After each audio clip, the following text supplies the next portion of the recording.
Sudah hampir seminggu sejak Reza, anak tiriku, berangkat kerja keluar pulau, rumah terasa lebih sepi. Padahal sebelumnya, aku yang sering mengeluhkan kehadirannya, yang selalu bikin suasana gak tenang. Tapi ternyata setelah dia pergi, aku malah merasa ada yang kurang. Siang itu, saat aku baru selesai beres-beres rumah, ponselku berdering, nomor Kak Sinta, kakak perempuanku. Laras ibu sakit. Suara Kak Sinta terdengar cemas. Sakit apa, Kak? Aku langsung duduk tegang. Udah beberapa hari sakit. Udah dibawa ke dokter sih. Ibu nyariin kamu. Dadaku terasa sesak mendengar itu. Sudah lama aku gak pulang ke rumah orang tua. Dan sekarang, mendengar ibu sakit, aku jadi merasa bersalah. Tanpa pikir panjang, aku langsung mengemas beberapa baju ke dalam tas. Aku harus pulang.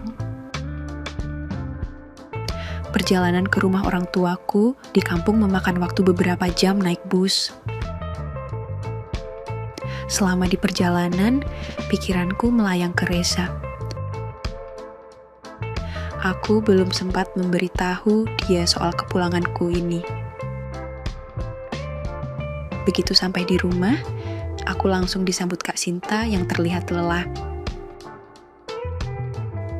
Ibu di kamar, masih tidur, katanya sambil membantuku membawa tas. Aku masuk ke kamar ibu dan melihat wajahnya yang tampak lebih kurus dari terakhir kali aku bertemu dengannya. Hatiku nyeri, aku duduk di sampingnya dan menggenggam tangannya pelan. Bu, Laras pulang, bisikku. Ibu membuka matanya perlahan, wajahnya sedikit pucat, tapi begitu melihatku ada senyum tipis di bibirnya. Laras, akhirnya pulang juga. Suaranya lirih. Aku menahan air mata. Mungkin aku harus menjaga ibu, setidaknya sampai dia benar-benar pulih. Paginya, aku menemani ibu ke puskesmas. Setelah beberapa hari di rumah, kondisinya belum banyak membaik. Jadi Kak Sinta menyarankan untuk periksa lagi. Saat sedang duduk di bangku antrean, tiba-tiba seseorang memanggil namaku. Laras. Aku menoleh dan langsung terkejut. Dika, mantan pacarku waktu masih sekolah dulu. Sekarang dia pakai seragam perawat, kelihatan lebih dewasa dan matang dibanding terakhir kali aku melihatnya. Dika, ya ampun, kamu kerja di sini, tanyaku kaget. Dia tersenyum lebar. Iya, udah lumayan lama, gak nyangka ketemu kamu di sini. Gimana kabar? Obrolan singkat terjadi di antara kami sebelum dia harus kembali bekerja. Sebelum pergi, dia sempat menepuk bahuku ringan. Kita harus ngobrol lebih lama, Laras. Sudah lama banget gak ketemu. Sore ini bisa? Tanya Dika. Aku ragu sejenak, tapi akhirnya mengangguk. Boleh kabarin aja? Saat melihat Dika pergi, ada perasaan aneh di dadaku. Kenangan lama yang hampir kulupakan, tiba-tiba muncul lagi. Sore itu, aku menunggu di sebuah kafe kecil dekat alun-alun, tempat yang Dika pilih untuk bertemu. Sejujurnya, aku agak canggung. Sudah bertahun-tahun tak pernah ketemu. Sekarang, dia tiba-tiba muncul lagi. Tak lama, Dika datang dengan senyum lebarnya, mengenakan kemeja santai yang lengannya sedikit digulung. Masih sama seperti dulu, Tapi entah kenapa kali ini auranya terasa berbeda. Laras, wah masih secantik dulu ya, katanya sambil menarik kursi di depanku. Aku tertawa kecil. Gombal kamu apa kabar? Dika mulai bercerita tentang pekerjaannya di puskesmas, tentang dirinya akhir-akhir ini. Sementara aku menceritakan kehidupanku setelah menikah dengan almarhum suamiku. Jadi sekarang kamu sendiri? Tanyanya, sorot matanya sedikit berubah. Aku mengangguk. Iya, sementara tinggal di rumah orang tua dulu. Dika tersenyum tipis, lalu menopang dagunya. Kalau tahu kamu janda dari dulu, mungkin aku bakal nyari kamu lebih cepat. Aku mengernyit, sedikit heran dengan nada bercandanya. Kamu masih sama aja ya, suka bercanda gak jelas. Dika tertawa, lalu tiba-tiba menggenggam tanganku di atas meja. Tapi serius Laras, aku senang bisa ketemu kamu lagi. Aku menarik tanganku perlahan, sedikit tidak nyaman, tapi berusaha tetap santai. Ya ampun, kita baru ketemu lagi udah begini. Aku menggeleng sambil tersenyum kecil. Tapi, dari caranya menatapku, ada sesuatu yang terasa berbeda. Dika yang aku kenal dulu, rasanya gak seperti ini. Apa mungkin dia memang sudah berubah? Aku masih tertawa kecil saat keluar dari kafe, berjalan beriringan dengan Dika menuju motornya. Rasanya menyenangkan bisa mengobrol dengan seseorang dari masa lalu, meskipun ada sedikit rasa canggung karena sikapnya yang berbeda. Baru saja aku hendak naik ke jok belakang, ponselku bergetar di dalam tas. Aku segera merogohnya dan melihat nama adikku, Reni, muncul di layar. Halo Ren, tanyaku, masih dengan senyum tersisa di bibir. Mbak, cepat pulang, ibu kritis. Suara Reni terdengar panik, hampir menangis. Aku langsung membeku di tempat, jantungku berdegup kencang. Apa Ren? Kritis. Dika yang melihat perubahan raut wajahku langsung bertanya, kenapa Ras?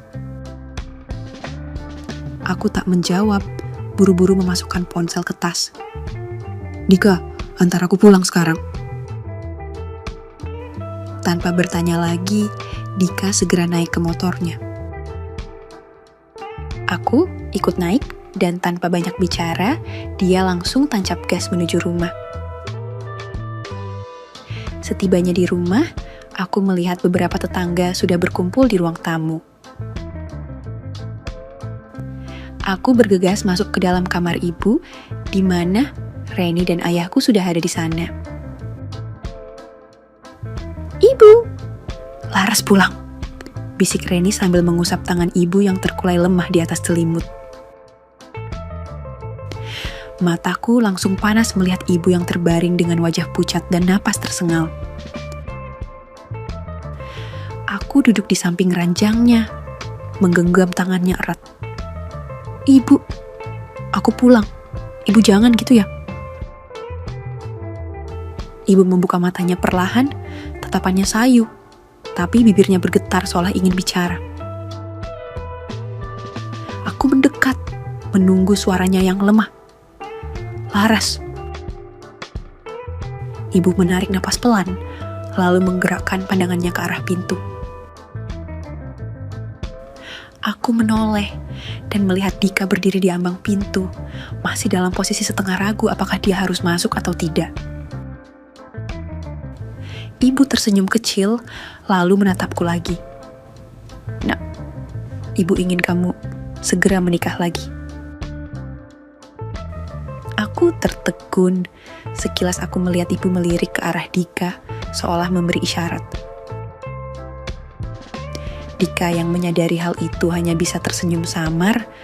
Aku sendiri tak tahu harus merespons bagaimana. Yang ada di pikiranku saat ini hanyalah satu hal, aku tak mau kehilangan ibu. Malam itu setelah ibu akhirnya bisa tertidur dengan lebih tenang, aku keluar dari kamarnya untuk menghirup udara segar di teras. Rasanya, dadaku masih sesak mendengar permintaan ibu tadi. Menikah? Aku bahkan tidak terpikir ke arah itu. Saat aku duduk termenung, samar-samar aku mendengar suara ayah dan Dika dari ruang tamu. Aku tidak berniat menguping, tapi suara mereka terdengar cukup jelas di kesunyian malam. Serius nak Dika? Kamu belum pernah menikah sama sekali? Suara ayah terdengar heran. Iya pak, belum ketemu yang cocok, jawab Dika santai. Aku mengernyit. Selama ini aku mengira dia sudah menikah atau setidaknya pernah bertunangan, tapi ternyata belum. Loh, kamu kan sudah umur segini, masa belum ada yang pas? Ayah masih penasaran. Dika terkekeh. Ya gimana pak, mungkin belum jodoh, lagi pula saya ini terlalu pemilih. Aku menghela napas pelan, jadi itu alasannya.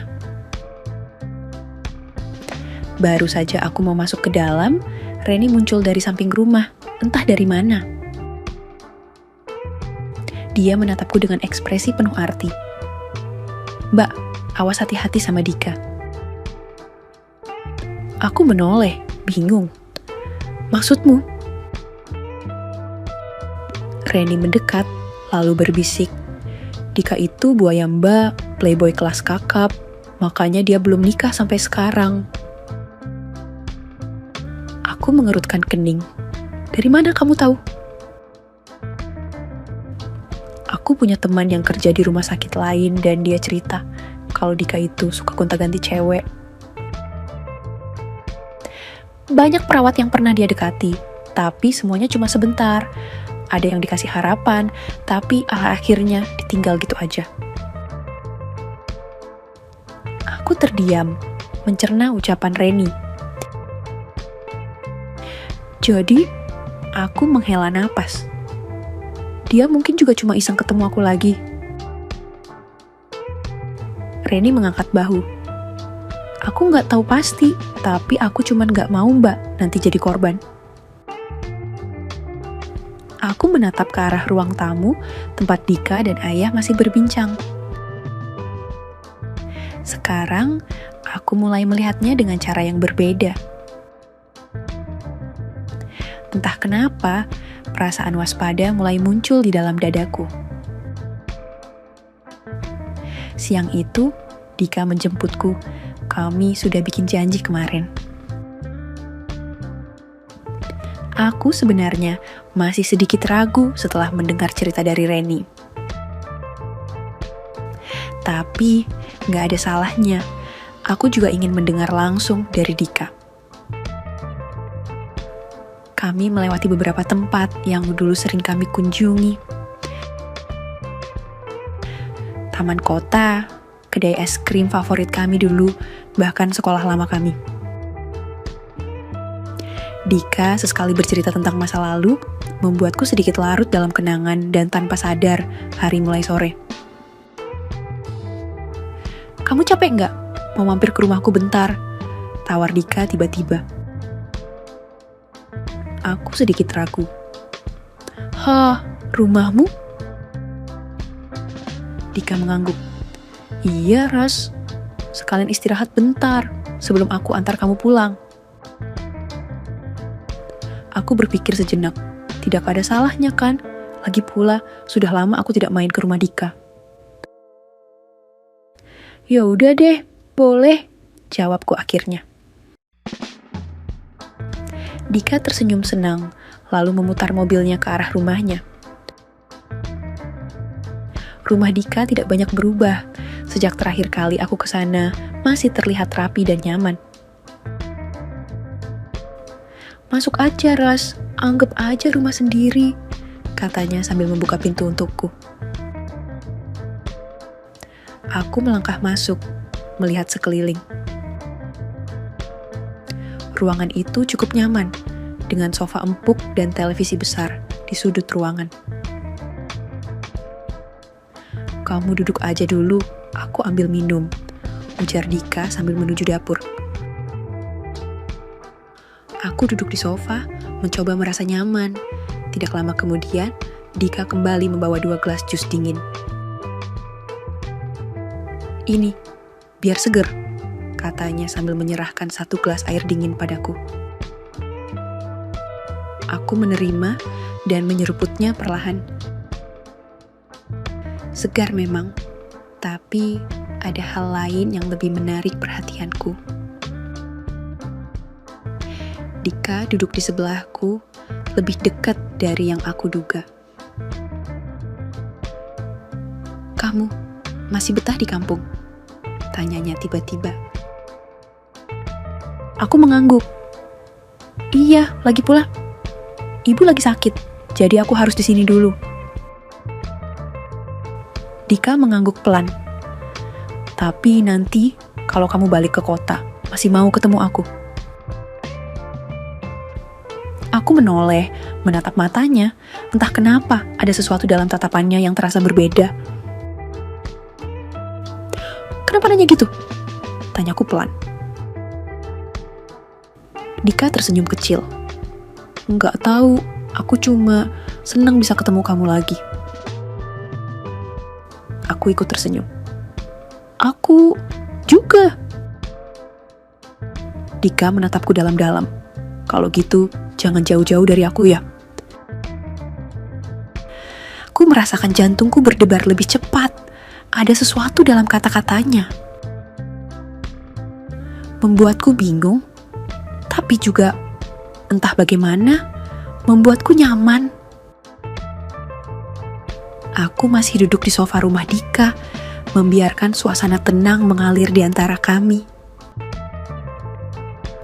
Lampu ruangan redup, jendela sedikit terbuka, membiarkan angin malam masuk perlahan. Ras, suara Dika terdengar lembut, memecah kesunyian. Aku menoleh, dan tanpa peringatan, dia sudah begitu dekat. Tatapan matanya intens, ada sesuatu di sana yang sulit kuartikan. Aku kangen, Ras, gumamnya, suaranya nyaris berbisik. Aku sempat ingin menjawab, tapi sebelum sempat mengatakan apapun, tangannya menyentuh pipiku dengan lembut. Sentuhannya hangat, membuat jantungku berdebar lebih cepat. Kemudian, tanpa aba-aba, bibirnya menyentuh bibirku. Aku terkejut, tubuhku membeku sejenak, tapi kemudian entah bagaimana, aku tidak mendorongnya pergi. Sebaliknya, aku malah ikut tenggelam dalam kehangatan yang mulai menyelimuti kami. Ciumannya semakin dalam, lebih menuntut, tangannya melingkar di pinggangku. Kemudian, ia menarikku lebih dekat, membuat jarak di antara kami menghilang. Aku tahu ini salah, tapi tubuhku bereaksi sendiri. Rasanya seperti ditarik ke dalam pusaran yang tak bisa kuhindari. Dika menghela napas di sela-sela ciuman kami. Tangannya yang semula hanya melingkar di pinggang mulai bergerak, menyusuri tubuhku dengan sentuhan yang menggoda. Aku menggigit bibir, merasakan panas yang mulai menyebar. Dika, bisikku pelan, nyaris seperti sebuah erangan. Laras, suara Dika pelan. Dia memanggil namaku dengan suara rendah, penuh hasrat. Tangannya kini menyentuh bahuku, lalu turun perlahan ke lenganku, menarikku membangunkanku menuju ke dalam kamarnya. Aku menutup mata, membiarkan perasaan ini membawaku pergi. Saat aku terbaring di ranjang Dika, suara getar ponsel tiba-tiba memecah keheningan. Mataku yang tadinya setengah terpejam langsung terbuka. Sementara Dika di sampingku masih nyaman dengan lengannya melingkari pinggangku. "Hapamu bunyi tuh?" Gumamnya pelan. Suaranya berat dengan sisa-sisa keintiman yang baru saja terjadi. Aku menoleh ke meja kecil di samping ranjang, melihat layar ponsel yang menyala. Reza. Jantungku mencelos, tanganku refleks ingin meraihnya, tapi ada rasa ragu yang menahan. Dika sepertinya menyadari perubahan ekspresiku dan menatapku dengan senyum penuh arti. "Siapa?" tanyanya santai. Saat itu aku tidak ingin menjawab. Dengan sedikit gugup, aku menarik napas dalam-dalam, lalu menggeser ikon hijau di layar. "Halo," suaraku nyaris bergetar. "Laras, kamu lagi di mana?" Suara Reza terdengar dalam dan serius di seberang sana. Aku buru-buru duduk, menarik selimut untuk menutupi tubuhku. Dika masih berbaring santai di sampingku. "Aku lagi di luar, Za. Ada apa?" Dika terkekeh kecil, lalu dengan santainya menyusuri bahuku dengan jemarinya. Aku sedikit tersentak, menoleh ke arahnya dengan tatapan memberi kode untuk berhenti, tapi dia hanya tersenyum menggoda. "Aku ada kabar kurang enak." Suara Reza terdengar lebih berat. "Tugas diperpanjang. Aku harus tetap di sini sampai 6 bulan ke depan." Aku terdiam sejenak. 6 bulan? Oh, hanya itu yang keluar dari mulutku. "Maaf ya, aku jadi nggak bisa pulang dalam waktu dekat," lanjut Reza. "Tadi aku pikir dapat cuti, tapi ternyata ada proyek tambahan." Aku menggigit bibir bawahku. Jujur, aku nggak tahu harus bereaksi bagaimana. Antara sedih karena dia nggak pulang, atau justru merasa lega. "Laras?" Suara Reza memanggil. Aku buru-buru mengontrol nada suaraku. "Iya, nggak apa-apa, Za. Aku ngerti kok." Reza menghela napas. "Jaga diri ya, aku kangen." Aku mengerja pelan. Kenapa harus bilang begitu sekarang? "Iya, kamu juga hati-hati di sana," jawabku cepat. "Nanti kita ngobrol lagi ya, Zah." Begitu panggilan berakhir, aku membiarkan ponsel tergeletak begitu saja di meja. Tapi sebelum aku sempat mengumpulkan pikiranku, Dika malah menarikku kembali ke pelukannya. "Kok buru-buru nutup?" bisiknya. Suaranya terdengar menggoda di telingaku. Aku menghela napas pelan, berusaha menenangkan diri. "Dika, aku harus pulang." Dia tidak langsung melepas, malah semakin mendekat, menatapku dalam-dalam. "Sudah malam, Laras, ngapain buru-buru?" "Dik, udah cukup." Aku mencoba menjauh, tapi tangannya dengan santai menyusuri punggungku, membuat tubuhku menegang. "Laras, kita belum selesai." Suaranya lebih pelan, lebih dalam, lebih menggoda. Aku menelan ludah. Aku tahu harus pergi, tapi ada sesuatu yang menahanku. Aku menatap wajah Dika, dan entah bagaimana, aku merasa seperti kembali ke masa lalu. ke masa saat aku masih mencintainya tanpa ragu. Dan di saat aku masih bimbang, Dika kembali menarikku dalam dekapannya, membisikkan sesuatu yang membuat pertahananku perlahan runtuh. Untuk malam ini, aku memilih melupakan semuanya. Cahaya pagi mulai menyelinap melalui celah jendela, membangunkanku dari tidur yang rasanya begitu singkat.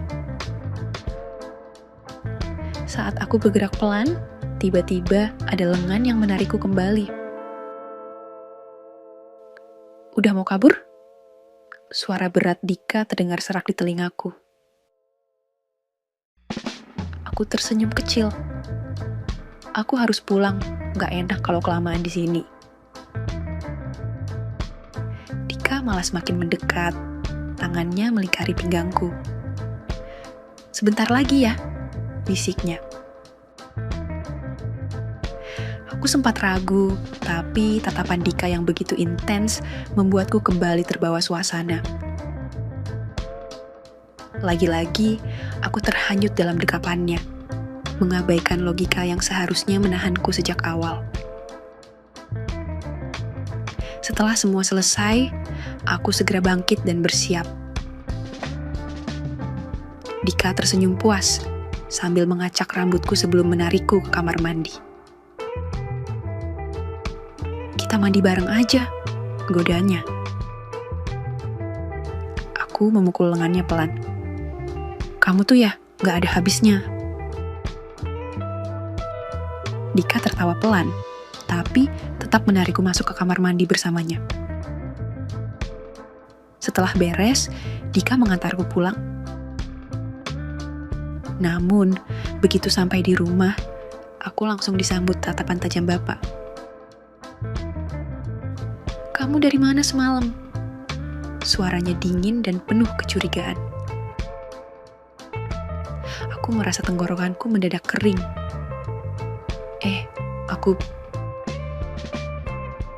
Dia nginep di rumah saya, Pak." Dika tiba-tiba menyela, suaranya tenang tapi tegas.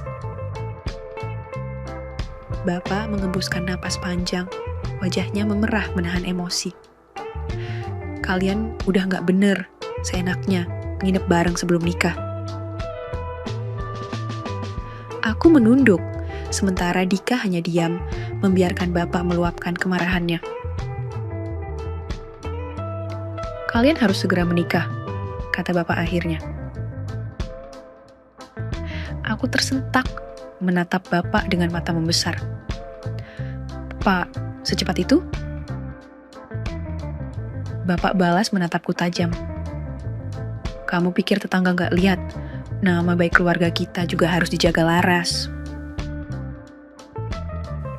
Aku menoleh ke Dika, berharap dia akan membantah atau setidaknya meminta waktu. Tapi yang aku lihat justru ekspresi santai di wajahnya. "Baik, Pak, saya siap bertanggung jawab," jawab Dika tanpa ragu. Hatiku mencelos. Apa aku benar-benar akan menikah dengan Dika? Sebulan berlalu begitu cepat, aku dan Dika kini duduk di pelaminan, menerima ucapan selamat dari keluarga dan teman-teman. Semua orang tersenyum bahagia, tapi di dalam hatiku ada sesuatu yang masih terasa menggantung. Malamnya, setelah semua tamu pulang dan rumah sepi, aku masuk ke kamar pengantin bersama Dika. Ruangan ini sudah dihias romantis, dengan lilin-lilin kecil yang masih menyala di sudut meja. Aku duduk di tepi ranjang, masih mengenakan kebaya pengantin, merasa canggung. Dika duduk di sebelahku, tersenyum kecil. Akhirnya, ucapnya pelan. Aku ikut tersenyum, tapi saat Dika hendak menyentuh pipiku, HP-ku berdering. Aku melirik layar Reza. Hatiku mencelos. Sejak sore tadi, dia sudah beberapa kali menelepon. Kenapa dia nelpon terus? Dika ikut melirik HP-ku. "Reza?" tanyanya dengan nada yang sulit ditebak. Aku hanya mengangguk kecil. Dika menatapku lekat-lekat lalu berkata, "Kalau nggak penting, matikan aja." Aku menelan ludah, merasa ragu, tapi akhirnya aku menekan tombol power dan mematikan HP-ku. Aku nggak mau pikiranku bercabang malam ini. Aku sudah menikah.